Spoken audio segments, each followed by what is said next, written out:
आंकड़ा बढ़ रहा है। तो डीसी साहब का ये बड़ा एक सोचना था कि एक डायरेक्ट संवाद लोगों के साथ स्थापित किया जाए आप लोगों सभी लोगों के माध्यम से, इसीलिए हमने ये शॉर्ट नोटिस पे एक प्रेस कॉन्फ्रेंस बुलाई है। इस प्रेस कॉन्फ्रेंस में मैं उपायुक्त महोदय राघव शर्मा जी का स्वागत करता हूँ। वैसे सीएमओ साहब डॉक्टर रमन कुमार शर्मा जी हैं, आपका भी स्वागत है। हमारे साथ doctor Mitchell, doctor Ajay ji वहाँ पर उपस्थित हैं।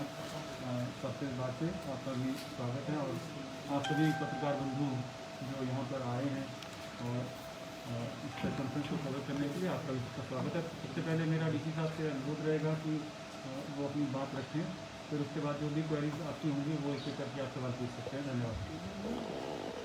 धन्यवाद डीपीआर साहब।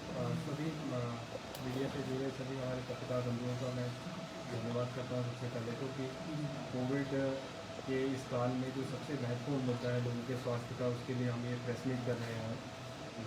कोविड का जो स्प्रेड है जिला में वो दिन पर दिन बढ़ता जा रहा है और एक बहुत ही बड़ा हमारे लिए चिंतनीय विषय होता जा रहा है।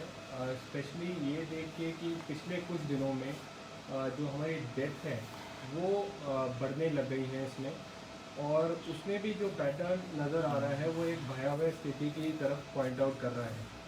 कुल हमारे ज़िले में अभी 1867 केस जो है वो पॉजिटिव केसेस हैं, जिसमें से 204 जो है वो एक्टिव केसेस हैं। 1644 लोग रिकवर हो चुके हैं। जो हमारे 204 एक्टिव केसेस हैं उसमें से 151 लोग अभी होम आइसोलेशन में हैं और बाकी इंस्टीट्यूशनल केयर में अस्पताल में हैं। पिछले कुछ दिनों में ज़िला में जो कोविड की टेस्टिंग थी उसको बढ़ाया गया है। लगभग 1.5 गुना जो है टेस्टिंग हो गई है और लगभग 350 के लगभग एवरेज पे हम टेस्ट करने की कोशिश कर रहे हैं।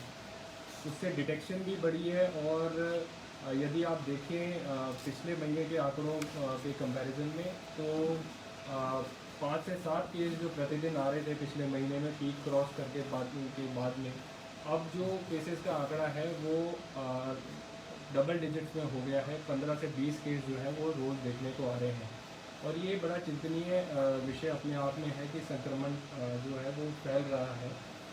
साथ ही जो डेथ के आंकड़े थे, जब मैंने ज्वाइन किया था पिछले मंथ यहाँ पे, तब 16 का आंकड़ा था, आज हम 20 के आंकड़े पे हैं। तो 4 डेथ जो है वो पिछले 1 महीने से भी कम के टाइम में हो चुकी है। मेजर जो कारण हमने देखे हैं इसके, उसमें ये सामने आया है कि 20 में से 8 मृत्यु जो है वो लेट रिपोर्टिंग के कारण हुई है।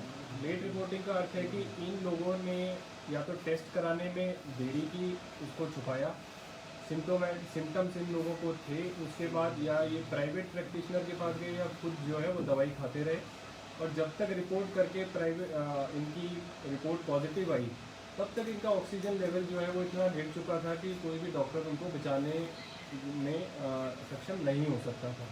और अभी पिछले 2 दिन में भी जो डेथ हुई है होम आइसोलेशन में, उसमें भी यही देखा गया कि सिम्टम होने के बाद भी टेस्ट कराने में व्यक्ति ने देरी की और ऑक्सीजन लेवल एकदम से गिरने पे सडन डेथ हुई है। तो कोविड को जो जिस तरह से लोगों ने हल्के में लिया है, उस भ्रांति को हम थोड़ा दूर करना चाहते हैं कि कोविड ऐसा डिजीज़ है जिससे जो लंग्स पे और जो ऑक्सीजन की कैपेसिटी है बॉडी की, उस पर एकदम से इम्पैक्ट आ रहा है, और सडन डेथ जो है जिसमें कोई भी उनको बचा नहीं पा रहा है, ऐसी चीज़ें हमारे दिखने में आ रही हैं। जो 4 डेथ की मैं बात कर रहा हूँ उसमें से 2 डेथ ऐसी है जिसमें कोई भी अन्य बीमारी उन लोगों को नहीं थी, कोई कोमॉर्बिडिटी, हाइपरटेंशन और इस तरह की जो हम बात करते हैं उस तरह का भी कुछ नहीं था। वो बिल्कुल स्वस्थ लोग थे और एकदम से उनकी कोविड के कारण ही डेथ हुई है। तो कोविड अपने आप में भी स्वस्थ व्यक्ति को भी के लिए भी घातक है, ऐसा जो है ये स्पष्ट एविडेंस जो है हमारे पास जो उन्ना में 2 डेथ आई है उससे आया है। हम इस आपके माध्यम से यही जनता से एक तो अपील करना चाहते हैं, तो जो ठंड का मौसम आया है उसको देखते हुए कोविड की सीवियरिटी बढ़ेगी। ये मेडिकली जो है एडवाइजरीज जारी सरकार द्वारा भी की जा चुकी है, हेल्थ डिपार्टमेंट द्वारा भी की जा चुकी है, और जो बड़े बड़े आयोजन हो रहे हैं उनसे भी इनके फैलने का, संक्रमण फैलने का जो है वो खतरा बढ़ता गया है, और इसीलिए शायद जो केसेस हैं वो ऊपर आ रहे हैं। तो एक तो स्पेशल केयर जो है वो कोल्ड के सीज़न में लेने की ज़रूरत है, और बड़ी गैदरिंग्स जो हैं उनको लिमिट करने की ज़रूरत है। सरकार ने अभी जो 100 लोगों का कैप भी लगा दिया है कि बंद अगर कमरे में या कोई आयोजन हो रहा है तो 100 लोग से ज़्यादा वहाँ पे नहीं आए, और वहाँ पे मास्क, सैनिटाइज़र की उपलब्धि, थर्मल स्क्रीनिंग, ये जो आयोजन कर रहा है उसकी जिम्मेदारी होगी कि ये सब व्यवस्थाएं वहाँ पे हों। तो इसको हम पूरी तरह से इन्फोर्स करने जाएंगे, और लोगों से हम ये अपील करना चाहते हैं कि अगर आपको ILI के सिम्टम है, ILI का अर्थ है कि अगर जुकाम, सर्दी, खांसी, थकान, इस तरह की थकान भी कोविड का सिम्टम है। अगर इस तरह का कोई भी सिम्टम आता है तो आप तुरंत जो है वो चेकअप कराएं, क्योंकि ये घातक जो है वो सिद्ध हो सकता है ये रोग आपके लिए। और अभी जब तक कोई दवाई नहीं है तब तक मास्क ही वैक्सीन है, और इस मंत्र को लेके हम चलें कि मास्क ही वैक्सीन है, और मास्क जिन्होंने लगाया हुआ है वो अभी तक जो है वो बचे हुए हैं।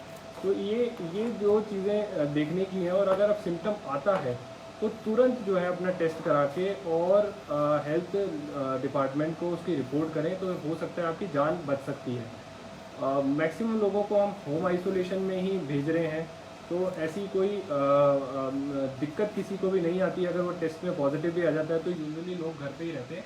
पर ज़रूरत ये है कि अपने सिम्टम्स को मॉनिटर करने की ज़रूरत है। जो होम आइसोलेशन में भी जा रहे हैं उनके लिए भी ज़रूरत है कि ब्रेथलेसनेस का एक जो हम देख रहे हैं कि ब्रेथलेसनेस होती है और एकदम से ऑक्सीजन लेवल गिर के और व्यक्ति की डेथ हो जा रही है, तो पता नहीं चल पाता है, क्योंकि ठंड का मौसम है, सभी के नाक वगैरह बंद होते हैं, तो ब्रेथलेसनेस का पता नहीं चल पाता है। तो जो टेस्ट है वो ये है कि 20 कदम चलने पे अगर आपको लग रहा है कि भाई सांस पहले की कंपैरिजन में जो है फूल रही है, तो तुरंत उसको सिम्टम को रिपोर्ट करें, क्योंकि एक बार अगर ऑक्सीजन लेवल गिरने लग जाता है तो डॉक्टरों के लिए बचाना जान को बड़ा मुश्किल हो जाता है। तो जो लोग पॉजिटिव आए हैं होम आइसोलेशन में, वो अपने सिम्टम्स की मॉनिटरिंग करें और तुरंत ब्रेथलेसनेस होने पे रिपोर्ट करें। एक डिवाइस भी इसमें पल्स ऑक्सीमीटर आता है, बाज़ार में भी उपलब्ध है, और हम भी कोशिश कर रहे हैं हेल्थ डिपार्टमेंट की तरफ से प्रोक्योर करके उसको आगे भविष्य में प्रोवाइड करने की, उससे अपना ऑक्सीजन लेवल भी जो है वो मॉनिटर करें। कोविड के बारे में एक चीज़ और जो भ्रांति है उसको भी मैं तोड़ना चाहूँगा कि कोविड जो है मात्र एक सर्दी खांसी का जुकाम का जो है वो रोग है। पोस्ट कोविड केयर की जो सेंटर है वो PGI में शुरू हुआ है, जैसा मेरे को बताया गया है। कोविड से जो रिकवर कर जा रहा है वो भी वास्तव में उसको कोई ना कोई जो प्रॉब्लम है वो रह जा रही है। लंग्स की प्रॉब्लम है, किडनी की प्रॉब्लम है, हार्ट प्रॉब्लम है, इस तरह की प्रॉब्लम्स भी लोगों में जो रिकवर कर रहे हैं उनमें देखने में आ रही है। इसलिए कोविड एक ऐसा डिजीज़ है जिसके बारे में ज़्यादा पता नहीं है, और लोगों को थोड़ा सजग रहना चाहिए, सचेत रहना चाहिए। स्पेशली जो पिछले कुछ दिनों में डेथ हुई है उसको देखते हुए कोई भी स्वस्थ व्यक्ति जो है उसके जीवन के लिए कोविड जो है वो घातक सिद्ध हो सकता है। तो सर जिस प्रकार से पाबंदी लगी है 100 लोगों की एक लिमिट्स, उसको एक्सीड करेगा तो नज़र कौन रखेगा, क्या कार्रवाई होगी और क्या प्रशासन ने अब तक कदम उठाए हैं? जो 100 लोगों को बनाया गया है, जो नियम बनाया गया है, उसके लिए एक इम्प्लीमेंटेशन का फ्रेमवर्क हम यहाँ डिस्ट्रिक्ट में बना रहे हैं। उसमें प्रशासन और पुलिस की मदद से हम नज़र रखने की कोशिश करेंगे। पूर्व सूचना का हम एक शेड्यूल हम बना रहे हैं कि जो व्यक्ति आयोजन कर रहा है वो पूर्व सूचना एटलीस्ट प्रशासन को दे कि कहाँ कर रहा है, कितने लोग हैं, कौन सी जगह पे कर रहा है, जिससे कि अगर कल को उस आयोजन से संबंधित कोई पॉजिटिव भी आता है तो उसकी कॉन्टैक्ट ट्रेसिंग में भी जो है हमें मदद मिलेगी कि कौन कौन ने उस आयोजन को अटेंड किया है। सर बस स्टैंड पे जैसे पब्लिक प्लेसेस है वहाँ पे मास्क नहीं लगा रहे हैं, कोई एहतियात वहाँ पे नहीं, सैनिटाइज़र नहीं है, कम से कम ट्रांसपोर्ट जो सिस्टम है हमारा उस पर क्या कोई फोकस कर रहे हैं? इसके लिए जो SOPs है वो सरकार द्वारा जारी है। जैसा मैं बात कर रहा था कि दोनों ही तरफ से अब मैं विभाग को आदेश दूंगा, जो बस स्टैंड का जो मैनेजमेंट है वहाँ पे इसको ध्यान में रखें कि जो भीड़ इकट्ठी हो रही है उसको रेगुलेट करने के लिए कोई मैकेनिज्म वो डेवलप करें। साथ में लोग भी जो है वो थोड़ा सा वो उत्तरदायित्व जो है वो उनका पर्सनली भी बनता है कि मास्क लगाना और सोशल डिस्टेंसिंग रखना वो उत्तरदायित्व पर्सनली हर व्यक्ति का भी बनता है।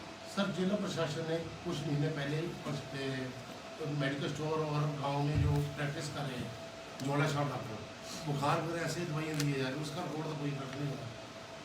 आज हमारी IIM में के प्रेसिडेंट के साथ आज भी बैठक हुई थी, और इसके पहले चर्चा हुई है इसी बारे में कि जो हमारे प्राइवेट प्रैक्टिशनर्स हैं एक्चुअली वो उनके पास भी अगर कोई व्यक्ति जा रहा है तो वो रिपोर्ट जो है वो हेल्थ डिपार्टमेंट को करें, और टेस्टिंग जो है उसकी ज़रूर करवाएं। साथ ही 25 नवंबर से जो है 27 दिसंबर तक ये ACF का एक्टिव केस फाइंडिंग का कैंपेन चलेगा, जो स्वास्थ्य विभाग चलाएगा। अर्थ ये है कि घर घर जाके आशा वर्कर और एक हेल्थ वर्कर की टीम जो है वो सब घरों में जाके लोगों की स्क्रीनिंग करेंगे। उसमें कोविड भी एक महत्वपूर्ण डिजीज़ है। जहाँ पे भी हमें दिखता है कि कोई सिम्टोमेटिक पर्सन रिपोर्ट होता है, खुद रिपोर्ट करता है या वहाँ गांव में कोई रिपोर्ट करता है, तो उसकी टेस्टिंग हम तुरंत कराएंगे। तो ये एक मैसिव एक्सरसाइज है जो स्टेट गवर्नमेंट जो है वो अभी 25 तारीख से शुरू कर रही है, और उसमें जितने भी केसेस डिटेक्ट होंगे वो टाइमली डिटेक्ट होकर उनका टेस्ट हो जाए, ये हमारा प्रयास उसके थ्रू रहेगा।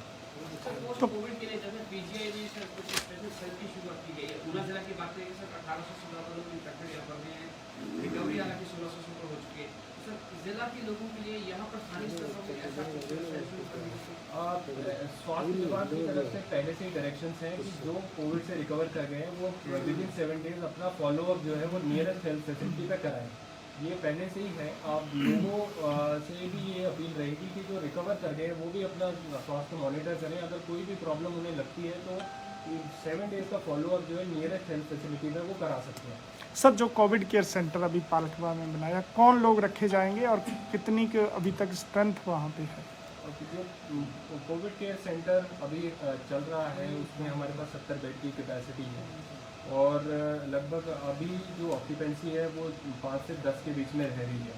तो बेड हमारे पास हैं। इसके अलावा एडिशनली जो है वो रुड़की के साथ एक सर्वे आज हमने कराया है कि अगर एडिशनल बेड्स की अगर ज़रूरत पड़ती है हमें कोविड केयर सेंटर के ऊपर जो कोविड हॉस्पिटल होता है उसके लिए अगर एडिशनल बेड्स की ज़रूरत पड़ती है तो वो भी वहाँ पे क्रिएट करने के लिए स्टेट गवर्नमेंट पैसा दे रही है। और आज रुड़की की टीम आके देख के गई है कि जो इंफ्रास्ट्रक्चर वहाँ चाहिए वो वहाँ प्लेस करने के लिए क्या क्या अरेंजमेंट्स चाहिए वो देखा जा रहा है। सर, जो एक मुख्यमंत्री जी ने हाल ही में कहा है कि कोविड डेथ्स को हम कम करने के लिए स्वास्थ्य महकमे को विशेष तौर पे उन्होंने बोला है कि जो सीनियर डॉक्टर्स हैं वो रेगुलरली दिन में कम से कम 3 बार विजिट करें हॉस्पिटल्स में, कोविड हॉस्पिटल।